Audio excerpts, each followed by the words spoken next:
Will we actually see episodes 5 and 6 drop together? Let's explore this theory when we can expect the release of these episodes, and also discuss what could happen to our heroes in these 2 episodes, with the main focus, of course, on Jax and Retha. This idea popped into my head for a reason. Everyone knows why episodes 3 and 4 were released with a 2-month gap. The process of making them happen simultaneously. It's a normal and common practice for creators to work on the next episodes while finishing up one. But with episode 5, things aren't quite as smooth because Gooseworx herself officially confirmed that animation hadn't even started as of a couple of weeks ago. So there's a big chance episode 5 is now in production, but in any case, we're definitely looking at a wait longer than 2 months. That's a 100% certainty. Now let's look at episodes 5 and 6. The fact that they will both focus equally on Jax and Retha makes me wonder if these 2 episodes will actually be one massive episode, split into 2 parts. Also, considering that the amazing digital Circus is currently the only show Gooseworx and Glitch are working on, and Gooseworx has said animation for episode 5 hasn't even begun yet. This seems odd, especially when there's been enough time for at least 75 to 80% of episode 5 to be prepared. Based on this, I have a little theory. Maybe episodes 5 and 6 will drop together, and the delay in starting work on episode 5 might actually be tied to issues with episode 6. But the main driving force behind this theory is the fact that these episodes will focus on 2 characters simultaneously. What do you think about this? Meanwhile, let me tell you about the release date. As I already mentioned, a 2-month break is completely unrealistic, and we shouldn't even hope to see episodes 5 and 6 in February 2025.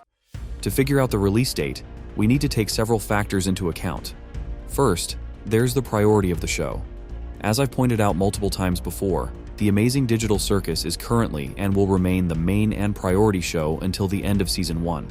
Aside from that, we should remember that it's the only show they're working on, meaning all the focus and resources will be poured into creating perfect episodes for TADC.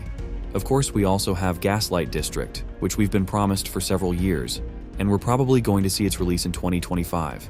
However, even if it's being developed simultaneously with Digital Circus, at best, we'll get a pilot episode. So, GD doesn't pose a threat for us right now. The second factor is financial resources, and I won't even mention that the creators of Digital Circus are doing more than fine in that regard. On top of the massive views on YouTube, they also have many other income sources: cafes, merch, and a contract with Netflix. Now, one of the more interesting factors is the time for development. It takes around 3.5 to 4 months to create a single episode from scratch, and given the resources Glitch has, this time can be reduced to around 3 months. But since episodes 5 and 6 will be developed simultaneously, this timeline stretches to about 4 months, especially with an expanded team of animators. I'm pretty sure these episodes are already at the stage where only animation, color correction, and sound design are left. In this case, the release of episodes 5 and 6 could happen somewhere in early or mid-April, maybe even towards the end of April. But in any case, expect the release to be in April 2025. Now it's time to talk about the main events that will happen in episodes 5 and 6, and it would be logical to start with episode 5. I'll clarify right away that 95% of this video will focus on the events surrounding Jax and Retha. It's no secret that the main theme of episode 5 will be sports, and judging by what we saw at the beginning of episode 4, the main sport in the amazing digital Circus is baseball. From that scene, we also learned that only Jax and Retha know how to play correctly, and it would be interesting to see them as coaches or players on the same team. Also, we learned a lot of new things about Retha in episode 4. Horseradish sauce. Hey, we need to start assembling these. I'm running out of room here. I made like 5 or 6 of them. Cool, that's 6 out of 300. Ugh, you are such a grouch. Why are you always being a grunch? No offense, but you're kind of annoying when you have your happy mask. I can do it. I just gotta grab the horseradish sauce. I miss my horses. And considering one of the leaks after episode 4, we now understand that Retha doesn't exude the same friendliness as she did before. If we also consider her mental issues, which she's desperately trying to hide, but we clearly understand that they exist, this scene is direct confirmation of what I'm saying. You really can't leave, and constantly chasing an unattainable goal will start driving you a bit crazy. And eventually you get to asking what the point of anything is, and you completely lose sight of who you are and why you're even alive, and when you reach your breaking point, something really terrible can happen. All of this will push her to do whatever it takes to earn back the trust and love of the other inhabitants of the digital circus, because it seems that this is her main goal. Perhaps creating the illusion of being a friendly girl helps her not lose her mind in this digital circus. And judging by her face when strengthening her relationship with Pomni in episode 3, I can confidently say that I'm right. Oh, thank you, Pomni. I just want to make sure you're doing all right. You know, we care about you. I think Retha will manage to regain everyone's trust in episode 5, and her behavior in episode 4 won't have a significant impact on how others feel about her. But when it comes to Jax, things get a lot more interesting. Throughout the first 2 episodes, Jax came across as a maniac who enjoys mocking and humiliating others. However, episode 3 showed that he can be handled, and then episode 4 revealed that Jax, too, can actually be normal. How you doing? Everything's been... I'm doing fine. Wish I could say the same.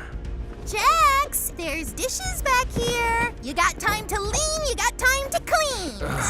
God. I'm on it.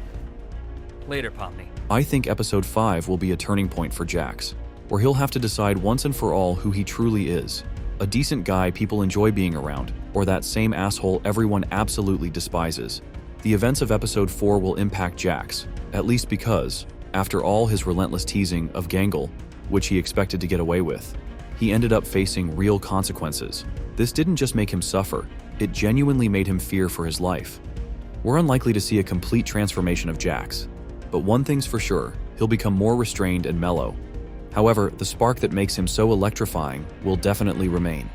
I also think he'll want to get some sort of revenge on Gangle, not an over-the-top act of vengeance, but something petty enough to remind us of the classic Jax we've grown to love. Not sure. Let's try this out. Aw, let's get to work, guys. Oh no! It looks like I've taken Retha and dropped her in the deep fryer. Oh, no. We can't have anything like that going on around here. What are you gonna do about it, though? Episode 5 will be a starting point for both characters, with the main developments in their arcs unfolding in episode 6. We all remember how Gooseworx described episode 6 with one word: guns. This raises questions about what will truly happen in this episode. On one hand, Jax might appear more mellow after episode 5, but it's entirely possible that by episode 6, things will revert and we'll meet the classic Jax we've come to know. On the other hand, Retha may become more honest with those around her, but this is a broad topic that deserves its own dedicated video to explore the layers she's hiding from us. It's also worth remembering that Gooseworx referred to episode 5 as the calm before the storm, which makes episode 6 all the more intriguing, not just for Jax and Retha, but for the entire digital circus. I believe we'll finally get answers to some of the show's biggest mysteries, like the true nature of CNA, the recurring appearance of the number 57, and so much more. In truth, I've only scratched the surface and briefly discussed the key details surrounding Jax and Retha in the upcoming episodes. I'd love to hear your thoughts on this. And with that, we're wrapping up this video. See you next time. Bye-bye.